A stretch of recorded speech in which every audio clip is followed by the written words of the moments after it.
The following is a production of DallasCowboys.com and the Dallas Cowboys Football Club. How about them Cowboys? Go Cowboys! This is Girls Talk, Boys Talk, presented by Jigsaw Dating, preferred dating partner of the Dallas Cowboys, and broadcasting live from Dallas Cowboys World Headquarters at the Star. Now, your hosts, Christy Scales, Aisha Morrison, Nicole Hutchison, and Jess Navarez.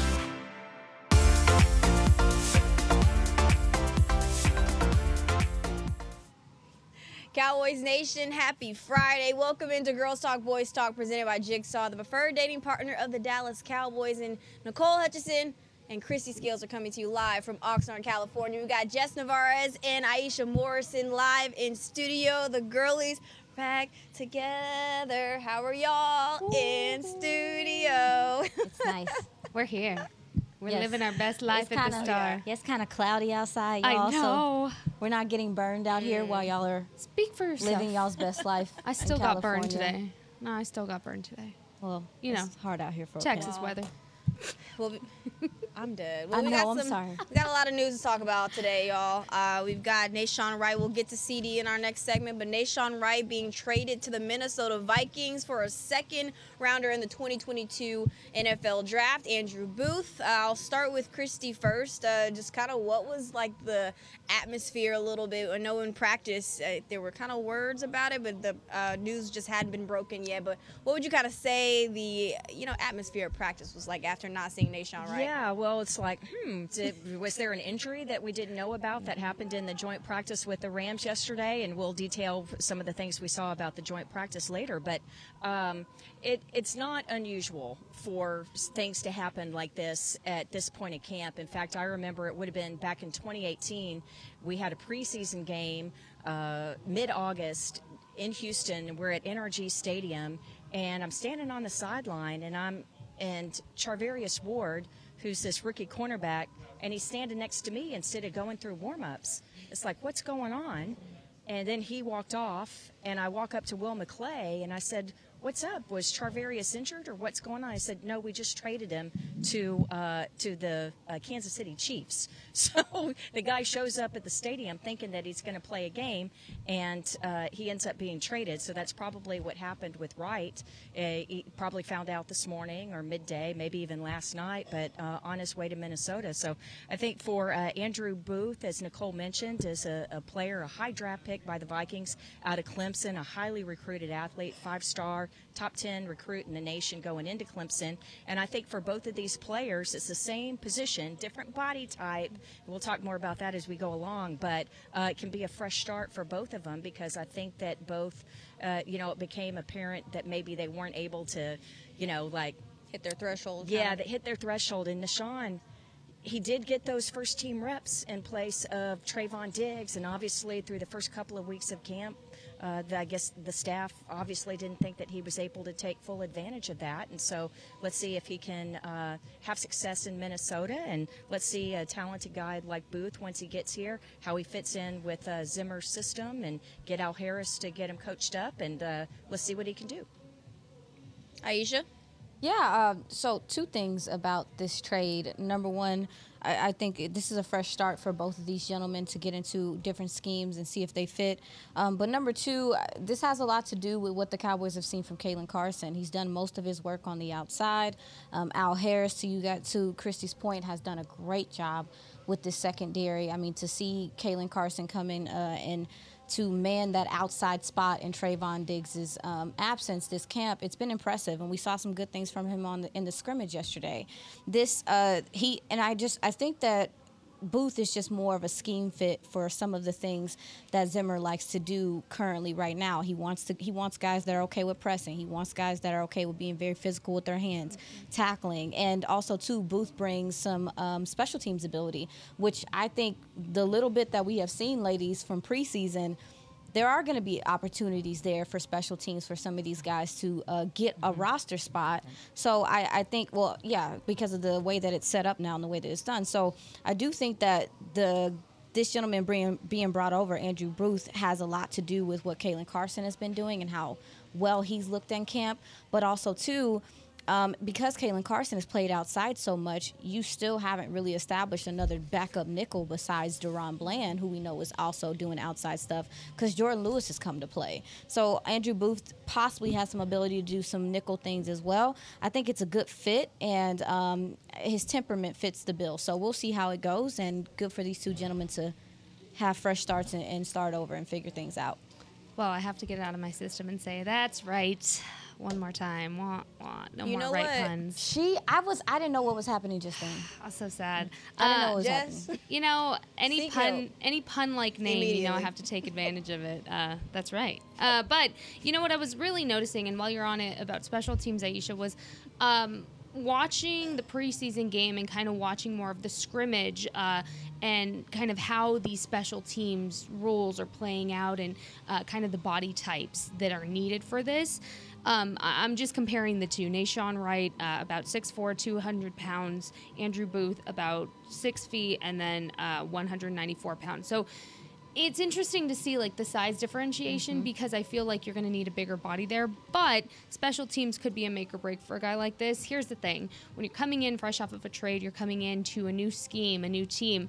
What you want to do if you're Booth at this point is you need to make an early impression. And how do you do that? Well, you go in there and you be a sponge, you be ready to learn. I feel like for a guy like this, not going to be an issue, but if that means you learn on special teams and you make your standout moment be then you do what you can do, because you're kind of at a slight disadvantage, if you will, being where he is coming into a new scheme, kind of learning as everybody learns. That could be an advantage, an upper hand there. But overall, coming in a little bit later when everybody else, especially the newer guys, have had the last few weeks to acclimate at training camp. So for me, what I want to see is the big play, and I want to see that big play happen quickly for him, whether it be in preseason games or in training camp here in the next couple of weeks. Nicole, really quickly, I wanted to Very say. sad. Oh, my bad. Go ahead. Yeah. I wanted to say No, that. go ahead. He has been at camp, so that Yeah. transition, him being in football shape, shouldn't be a problem, number one. And also, two, when he played in Clemson, they run a lot of zone scheme, and we're starting to see, we got to see in that scrimmage, we've been hearing about hearing the offensive players talk about the disguises and some of the things that Right. Zimmer likes to do. So when you talk about scheme, Jess, I do think that him being able to comprehend the scheme, he might be at a little bit of an advantage because he has played in a heavily zone scheme, but he also can do some things in man. How soon do you all kind of see Andrew Booth just maybe more, obviously he'll be used more as a depth piece, but how soon do you feel like you guys could see him potentially, producing for this team, this defense? Do you mean as early as like this Sunday getting time, or just in terms of stepping in? In terms of just stepping in. Well, let's hope that we don't have to see a lot of them once we get to the regular season, because Right. it means that something's happened, that Trayvon isn't ready, 100% and getting a full, all of his normal game reps that he would get as he's coming back from his knee injury. It's going to be interesting to see if Booth, how many practice reps he'll get the remaining part of training camp and the preseason games, if he does work inside, because I think Aisha made a great point about at the nickel, because what we're going to see a lot in the first couple of preseason games is a guy named Keeman Hall, who's University of North Texas, so Mean Green, go Mean Green, but he's been working behind Jordan Lewis in the nickel. Mostly. And so Israel Mukwamu was doing a lot of that earlier in camp, but Israel's missed this week in practice because of a groin injury. So I think we're going to see a lot of number 43, Hall, so get ready for that. But if Booth were able to take some of those reps and work in, that would be something.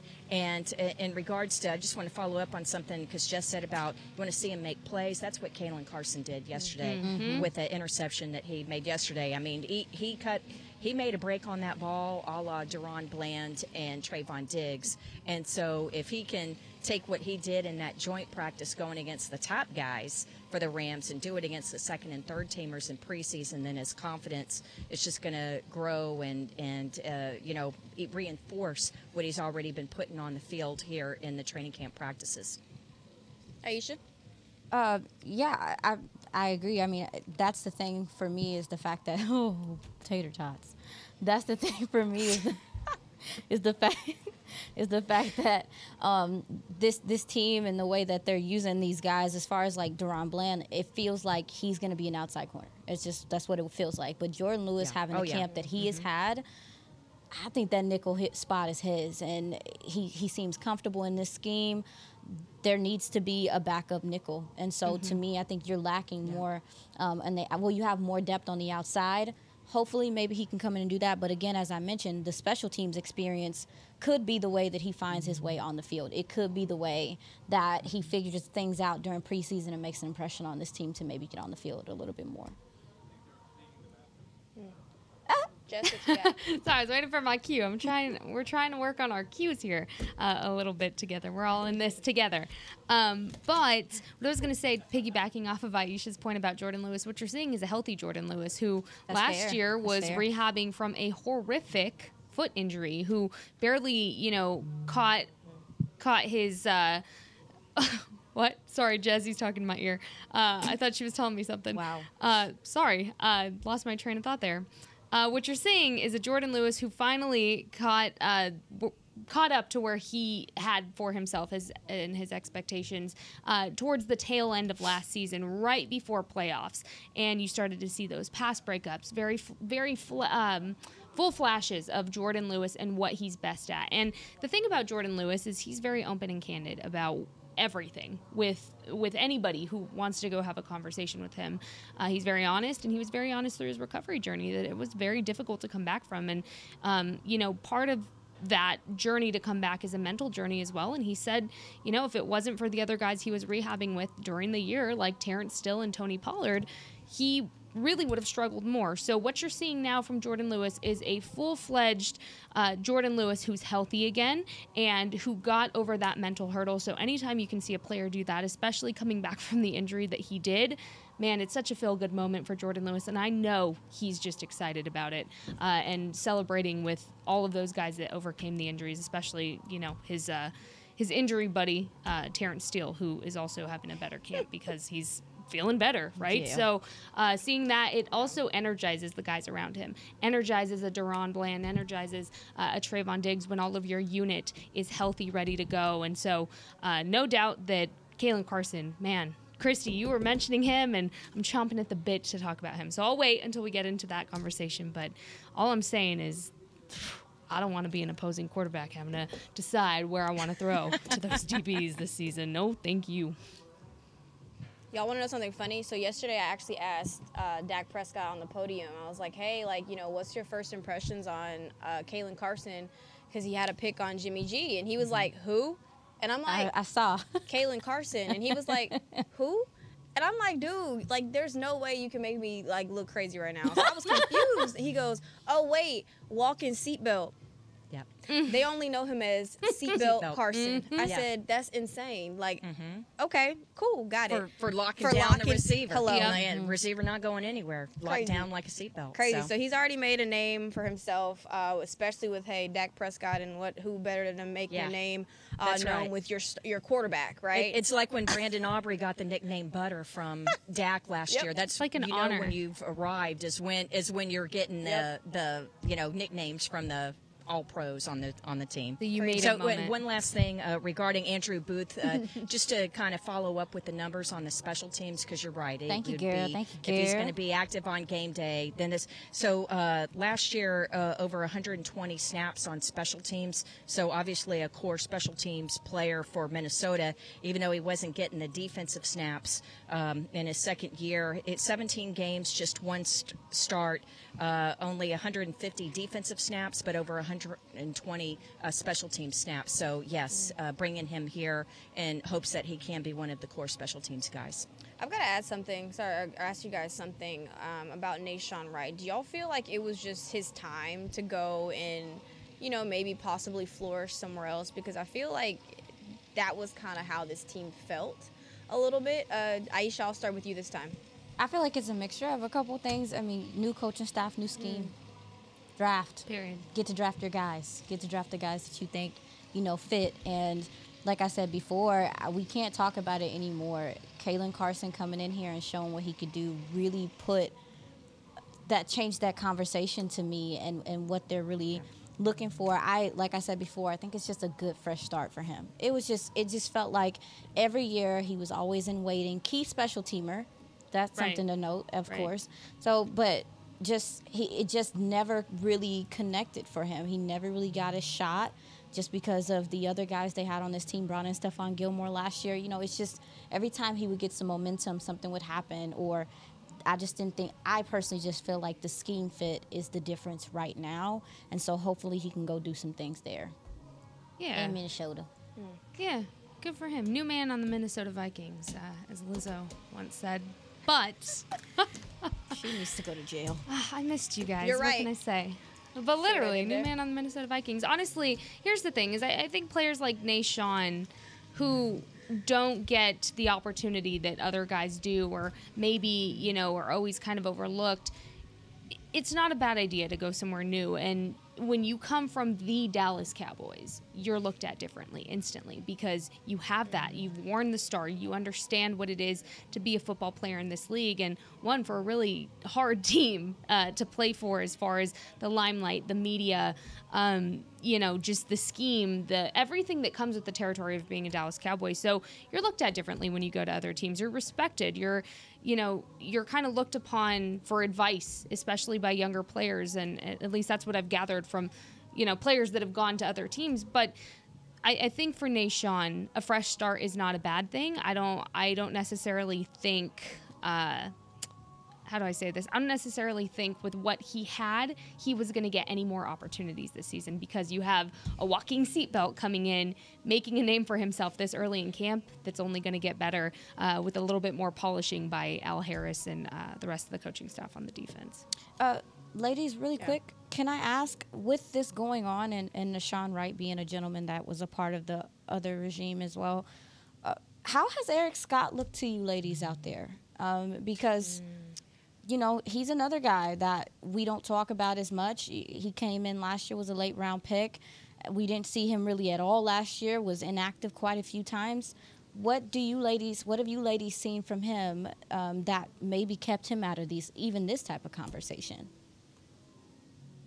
I think he's competing. Al Harris was actually asked this a couple of days ago when the coordinators talked, and he's competing well. I just don't think that he has that ball hawk mentality just yet, like a Kalen Carson, like Deron Bland, Trayvon Diggs. I mean, I think that he's doing a very good job for right now. When you see guys like him going up against Jalen Tolbert, he's not as fast, right? And I think that that's something that he kind of lacks a little bit. I don't know, maybe if I'm not seeing the same thing, Christy. What are you thinking? Well, it's interesting because with trading Wright, actually Eric's one of the bigger corners on your roster now at 6'2", because Wright was one at 6'4". There was that thing where they were drafting guys, the bigger body types. So it's what the coordinators and what the coaches want. The scouts work in conjunction with them, and so that's kind of the body type that they were going after. But in regards for Eric Scott, oh my gosh, this Sunday could be huge for him because he's moved up the depth chart de facto because Trayvon Diggs isn't going to play in the preseason games, and with Wright out of here, and you doubt that the new guy, that Booth, may not play on Sunday since he will just be finding his way, still here. Maybe he'll be fitted for his uniform by then, but you get my point. He'll be new. Yeah. So this is a golden opportunity for Eric Scott. And right when you say didn't have the opportunities, he did this year. He did in this camp, getting first-team reps. And unfortunately, he wasn't able to take advantage of it. So now it's Eric Scott's turn, at least for a couple days, maybe just this game, where he gets more than he would. So he better, it's put up or shut up time. Show what you can do. He has made some strides, definitely in practice, but can he put that forward, and will it manifest itself on game day? That's what he has to answer. That's the question he has to answer. I like that. Put up or shut up. Well, hey, the NFL's a business. Certainly, Nahshon Wright understands that. Ceedee Lamb also understands that as well. We'll be talking about Ceedee Lamb, him wanting his money. Is he a priority for this team, or is he not? That's coming up right after the break.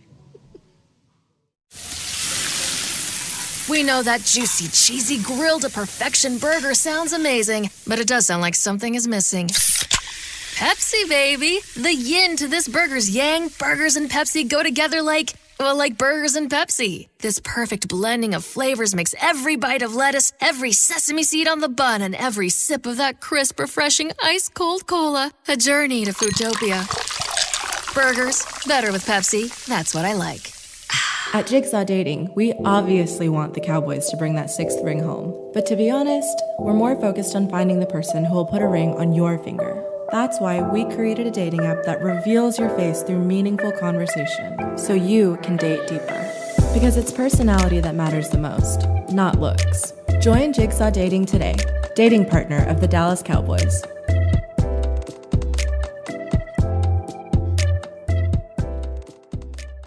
It's the official men's skincare brand of the Dallas Cowboys, Jack Black. And right now, Cowboys fans can get 15% off their $75 order. Plus, because every deal needs a playmaker, your order will include a free 5-piece skincare set and free shipping. The Jack Black Playmaker is 4 of Jack's favorites and a full-sized intense therapy lip balm. Make a play for the Playmaker at getjackblack.com/Cowboys with the code CowboysVIP. That's getjackblack.com/Cowboys with the code CowboysVIP. The Dickey family always mandated that the only Polish-style sausage worthy of their restaurant must have high-quality coarse ground beef and pork, rich spices, and fresh natural casings. We still serve it to this day, and it's so popular, Dickey's sausage has been named the official sausage of the Dallas Cowboys. The perfect matchup on game day. Dickey's Barbecue Pit. No one outsmokes us. Order at dickeys.com. For groups, call 866-BARBECUE. Dibs on the ribs.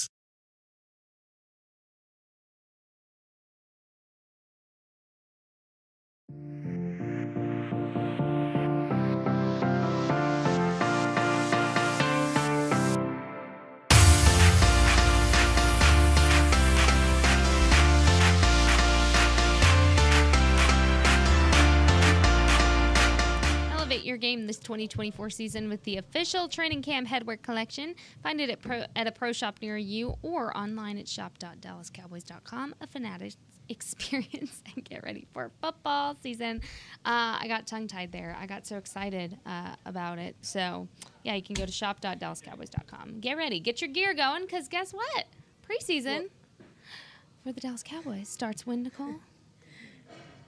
How many days? Yeah, and you know who's not shopping? Oh, God. The Cowboys for a new star receiver. Too soon. Get it? They better not be at least. Y'all see what I tried there. I tried it and it failed. But no, obviously with joint practice taking over yesterday, technically we had a little bit more news that kind of overshadowed that after practice. Ceedee Lamb. Actually, I'll start with Jerry Jones, Cowboys owner and GM Jerry Jones, speaking to the media, and something that kind of made its way to social media was that he said that there was no sense of urgency when trying to get that contract done with Ceedee Lamb. But Ceedee Lamb took to social media, quote tweeted the tweet, LOL. Whole bunch of shenanigans going on. But Cowboys Executive Vice President Stephen Jones mentioned on a podcast that, there's zero thoughts about not having Ceedee Lamb on this team here with the Dallas Cowboys in 2024. Chrissy, let's just start with you. With the whole noise, how was kind of like with that whole thing happening, what were your thoughts about that? Yeah, well, if you just hear the soundbite or just read the quote, not a sense of urgency, please take it in context, because as part of this conversation coming off the practice field after the joint practice with the Rams, Jerry's talking, and it's not the first thing that was asked. He was talking about a lot of different things, but among them, how Jalen Tolbert and players like that are able to take advantage of their opportunities in Ceedee's absence and get work with the ones. So in context, the urgency, of course he wants to get Ceedee signed, but he was trying to allude to the fact that if there's a silver lining in this, is that young guys are getting work that they would not get if Ceedee were here. So that's the context. But how did it play? I think it played very poorly because fans are still mad about the perceived lack of urgency in free agency. And so I'm curious, Jess and Aisha, I'll start with you. We're out here and we're not hearing the same amount of drumbeat from the fans as you guys are there in North Texas and heart of Cowboys Nation. So how did it play back home? Oh, it played all right. Oh yeah, I mean, It played. That's all I've heard about all day. Twitter has been in what we call the shambles. Shambles. And Yeah. I mean, and here's my utmost thing. shambles. And here's my thing, Christy. So you're a lot more knowledgeable than most of us on the show in regard to contracts and how these things work, timelines, etc.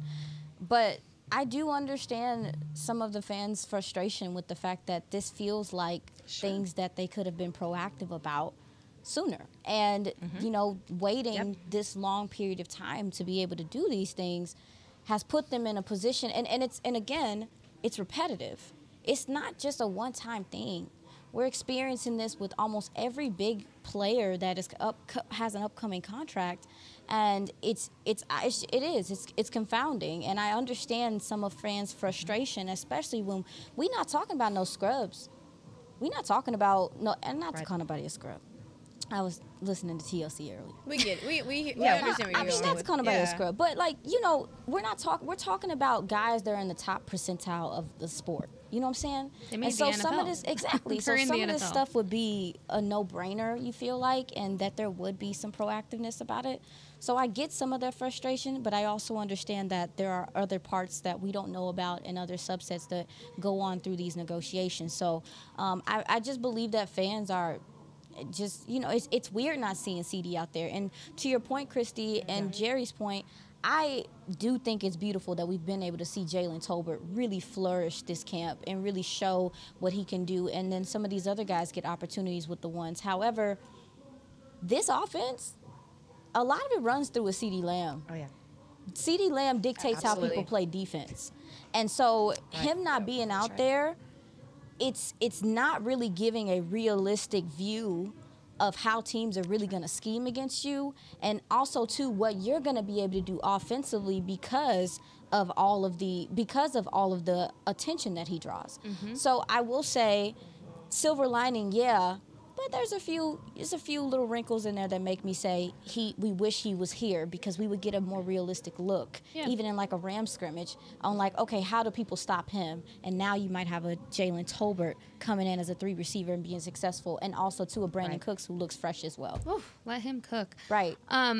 Real quick, I want to read the quote because Nick Harris went and tweeted what the whole context of the quote was.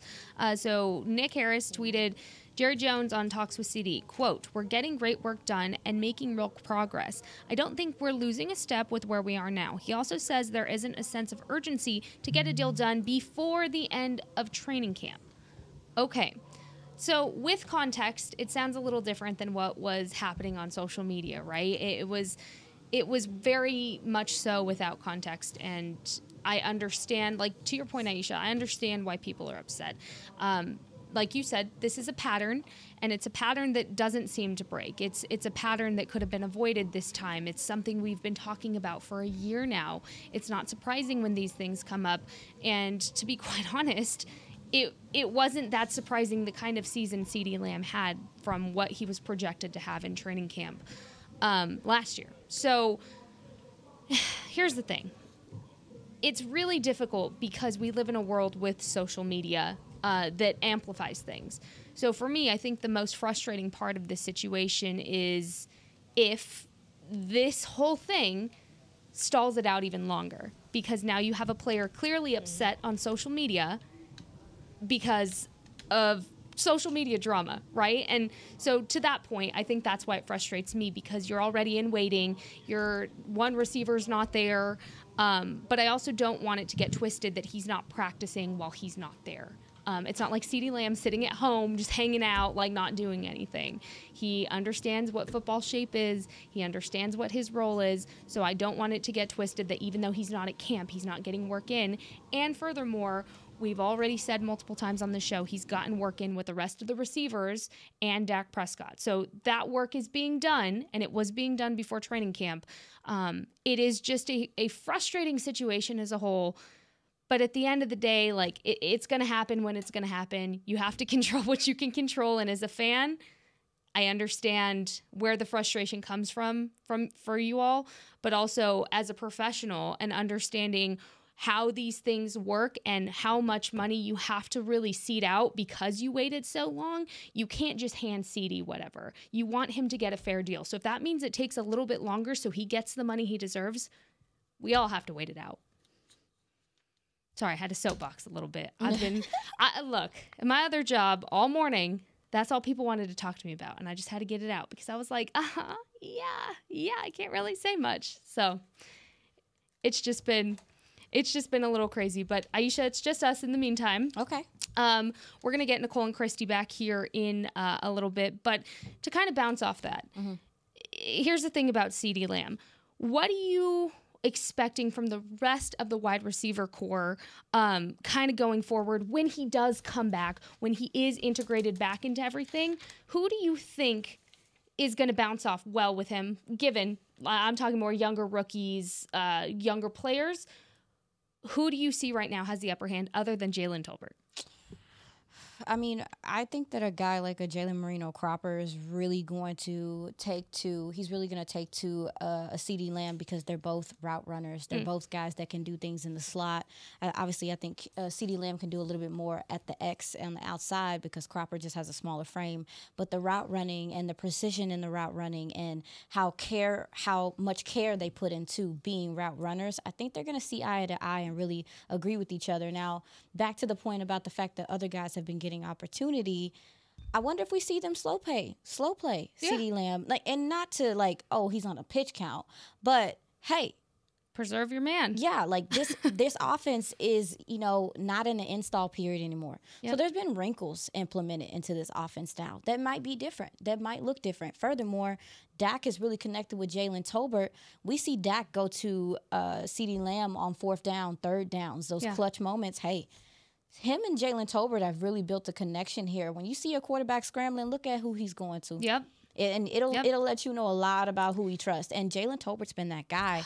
So it really also, too, again, if Jalen Tolbert is going to be Jake Ferguson as well, I'm sure you're going to talk about him, but if those guys are really going to dictate coverage, it's going to put a lot of defenses in a position to where they got to make business decisions. And so, I think this is going to help the whole room, the fact that, he hasn't been around, even though I think he can come in and integrate really quickly. And, you're talking about younger guys, but on the other side of the spectrum, you have a Brandon Cooks who was absolutely cooking at that scrimmage. Somehow, some way, he looks even faster. Like, man travels at the speed of light, right. I swear. And it's almost crazy. Just, he walked in here last year, and you could see an automatic chemistry and connection with him and Dak. But with a year of that flourishing, you can really see it off the bat. So what I'm excited about going forward, obviously we won't see it preseason, is, last year Ceedee was getting all the attention. Rightfully so, wide receiver 1. I want to see a little bit more of Brandon Cooks. I want to see a little bit more, of letting him cook, if you will, because here's the thing. You get that ball to that man, you're not going to see him until he's in the end zone. Like, his speed, Aisha, how do you preserve that much as a player, being where he is in his career? Brandon Cooks, how is he doing what he's doing going into what year? What year is he in now? 8? Maybe longer than that? How do you preserve that as a wide receiver? And what impact have you seen even from the guys you've talked to in the locker room that he has made in the last year that he's been here? Well, I mean, when you talk about how can he preserve that speed, I've touched base with Brandon Cooks. The wide receiver position is something that I'm still really trying to get as much information about and learning. So I like to go to the players and be like, hey, teach me. Teach me. So I was asking him, one thing I noticed about him and Tyler Lockett, wide receiver for the Seahawks, they have a habit. Listen, that ball hits their hands. If they're in the position to run with the ball and gets a run after catch, sure, you can do that. However, you'll see Brandon Cooks, he shields his body. when he takes contact, when he prepares for contact. And a lot of people don't like that. They be like, oh, why he doing that? He a football player, whatever. That's another reason why he's preserved his body. I think Brandon will tell you the good Lord, because he's serious about his faith. And also, too, he just takes everything seriously. Remember, they came in last year, and guys were saying just how strict he was about his eating habits made them feel like they had to be better. But to your point, you know, back to what can them connecting this year bring to this team, what it's going to do is going to make defenses have to make choices, like I said, because they didn't really connect on that deep ball and act quickly as much as we expected them to get. But once you start really throwing that rock and making people pay, I bet you they stop coming so close to the line of scrimmage. I bet you they back up and they're backpedaling and they're just a little bit more hesitant. It's going to open up this offense even more to have that explosive threat more consistently this year. And also, too, it might actually help open up some of the run game stuff, because you can't just leave a robber down there. Yeah. You can't just bring somebody. You can't walk a safety up to the line of scrimmage. He's going to make you pay. He's going to run by you. Yeah. So I think schematically, us seeing them connect specifically yesterday, deep crossers, things like that, causing conflict, rub routes, stuff like that, we're playing some football now. You know what I'm saying? Like, we are. Playing some football. I also wanted to correct myself. Oh, ladies. He is in year 11.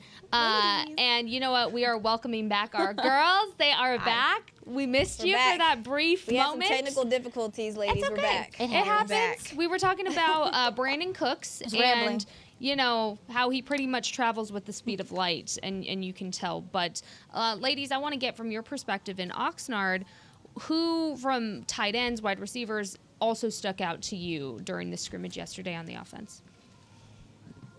I know, I'm putting you on the spot. John Stevens had a touchdown catch there down in red zone, and that was very good. And I know that the staff here is really excited to see what he can do in the game on Sunday against the Rams. See, and the other thing is with the game action, even though it was a joint practice and there was contact and some a little bit tackling and stuff like that, it's going to be full, all-out, real football on Sunday.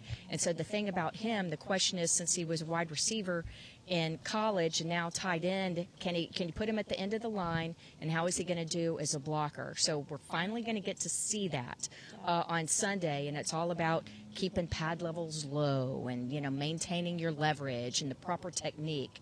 And so they're really looking at him. Princeton Fant, do not sleep on this kid. Second year, he played quite a bit last year, mainly on special teams. We've been talking about him on this show, looking for him. And then nobody's talking about Alec Holler, the kid, Central Florida.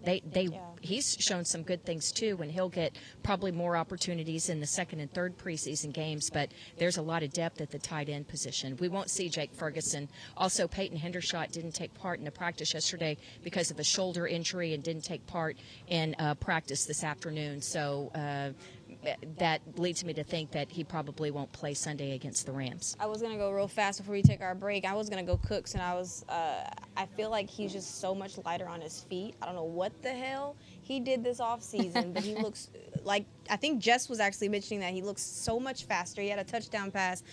He caught a pass from Dak Prescott in the back of the end zone, and he just looks so fast. They're lining him up everywhere, and I'm going to say a little hot take here. I think he could have an 1,000-yard receiving season this year.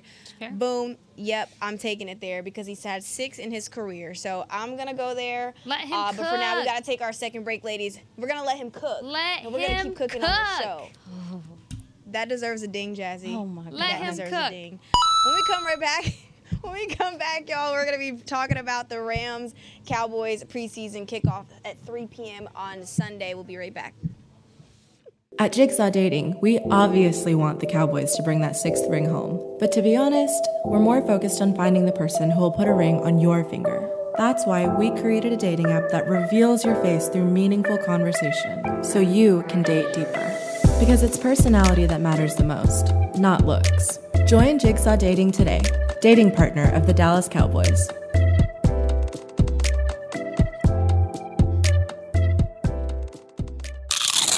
You know that sound anywhere. It's the crisp crunch of that first nacho chip. With its perfect cheese to sour cream ratio sitting atop a layer of delicious beans, it's a sip away from perfection.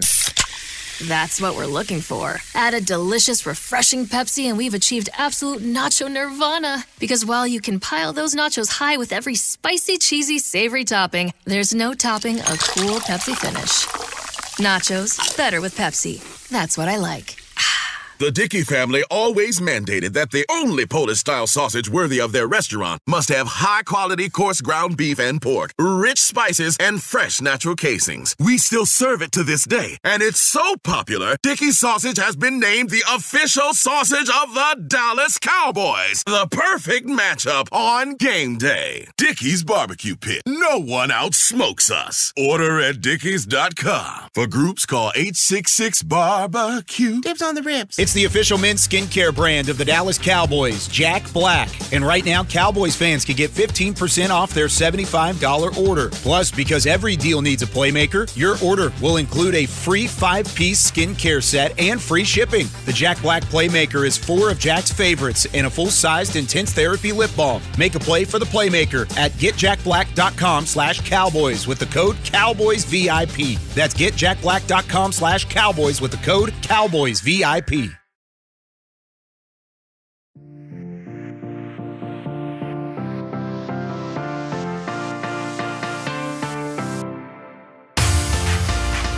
Cowboys youth football and dance camps presented by Invisalign are back. Athletes of all skill levels, ages 6 to 16, are invited to learn from the best this summer at the Ford Center at the Star in Frisco. Campers have the chance to learn technical skills and lessons on teamwork from the former NFL players and the Dallas Cowboys cheerleaders. 2 or 3 day camps are available now. Visit dallascowboys.com/camps to learn more and register today. All right, ladies, we're back here on Girls Talk, Boys Talk, presented by Jigsaw, the preferred dating partner of the Dallas Cowboys. And before we wrap things up, we've got a preseason game, I think, in less than 48 hours, 2 days on Sunday. Kickoff's at 3 p.m. I'll start with you, Christy. Who are you looking for to have really just stand out on Sunday? Who do you need something more from? Just want to see Trey Lance run the offense, and Mike McCarthy says you can't get him enough dropbacks and passes from the pocket. So what I want to see is him run the offense and not what we saw the first week and a half of practice where a play would break down and you end where he's running, right? Because the play breaks down. He'll be working with the twos.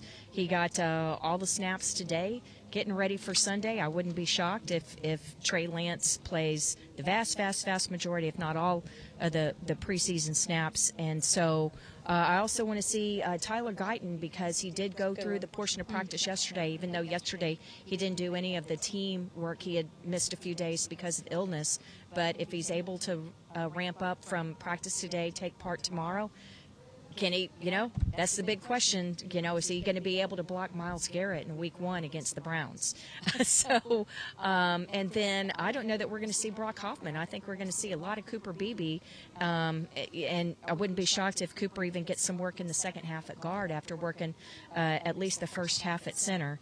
And then the Rams, even though Tyler Higbee is injured and he wouldn't play anyway because he's a starter, they have a really good tight end and named Colby Parkinson, who's having a really good camp. And so that's going to be a good test for our linebackers, some of these young linebackers, and our safeties in terms of some of their coverage. So those are some of the things that I'm looking at. Christy, kind of piggybacking off what you had mentioned, Tyler Guyton, he didn't get any action against Jared Verse, and the way that he plays, he is so freaking quick off the ball at end. I want to see how he matches up against Tyler Guyton. That's going to be a huge test for him, and a nice little preseason, little ramp up for him. So I'm excited to see that matchup. But my other one is going to be Mozzie Smith, because in combo drills and joint practice yesterday, I think he did a really good job. And I think this would be a good confidence booster for him, right? We've talked about it so much this offseason and in training camp, and how he faced so much criticism. I think that this would be a good start for him to just kind of silence the noise. So Mozzie Smith, Tyler Guyton versus Jared Verse. Jared Verse versus Jared. That's nice. There you go. But yeah, those are my two. What you got, Aisha? I don't have a two. Sorry. I have a unit, and it's the tight ends. We just talked about them briefly. These young guys: Brevin Spanford, Eric Haller, John Stevens, Princeton Fant. Those gentlemen. I wonder if Schoonmaker play at all. What you think, Christy? Actually, he did get a little bit of work today, but of course he had the injury. He missed some time earlier this week. If he gets some work, it won't be much. Okay, but do you think we'll see him in preseason at all? You think that he has probably? Has he earned just because they still want to see. He's still such a young guy relatively, and he missed time last year. With the plantar fascia. So, he's one of these, even though he's a second-year player, one of these young guys that they want to get him some snaps and work. But also depend on injuries, too, okay. where he is at that point. Okay, yeah, I just wanted to know. But, yeah, just the tight end room in general. I mean, we know we have Jake Ferguson. Seen some decent things out of Schoonmaker. Peyton Hendershot dealing with injuries. John Stevens he caught a touchdown from every quarterback yesterday. I thought that was important going forward for him. You mentioned Princeton Fant, Christy. You know what's crazy about Princeton Fant? Sometimes I look at him, I think he a fullback, but it's not my business. And then they're using him as a fullback. They're using him at fullback in the 21 package. So when they line up in 21, if it's first team, it's going to be Hunter Lipke, and then Fant has been doing a second team, and in fact he's actually gotten some work in 21 with the first team too. But he's a versatile guy and he can block. Baby, I was guessing. But thank you for that. And then obviously Brevin Spanford, he's had a couple receptions at practices, caught a touchdown if I'm not mistaken, in the joint practice or the prep for the joint practice. So just looking for these tight ends to kind of come in and solidify themselves a little bit more. And to your point, Christy, really see how they are in the blocking game. I feel like we know a lot of these guys can be, they can get receptions. You need help from your tight ends in the blocking game so this run game can improve. So that's what I'm looking at. Yeah.